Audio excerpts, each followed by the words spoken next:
નમસ્કાર. તમારું જીવન ઠીક ચાલે છે, બધું સારા માર્ગે છે, પણ છતાં મનમાં એ અજાણી ચિંતા, જાણે ખુશીના પળો પર કોઈક અંદરથી કહે છે કે આ વધારે સમય ટકશે નહીં, કંઈક તો મોટું થશે. આવું કેમ થાય છે? આને કહેવામાં આવે છે જોય એનેક્ઝાઇટી. જ્યારે મગજ ખુશીથી ડરી જાય છે, કારણ કે એ લોંગ ટાઈમ સુધી પેન માટે ટ્રેન થઈ ગયું હોય છે. પણ જ્યારે ખુશી મળે છે અને લાગે છે આ તો ટેમ્પરરી છે, એટલે કે પહેલેથી રોસ્ટ કેસ ઇમેજિન કરે છે તૈયાર રહેવા માટે, પણ એ તૈયારીને જ ખુશીને ચોરી લે છે. એ હકીકતમાં આપણા માઇન્ડની ડિફેન્સ સિસ્ટમ છે.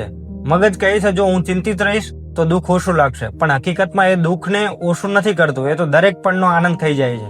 આપણે પ્રોટેક્ટ કરવા માંગીએ છીએ, પણ પ્રોટેક્ટ કરતા કરતા ફીલ કરવાનું જ ભૂલી જઈએ છીએ.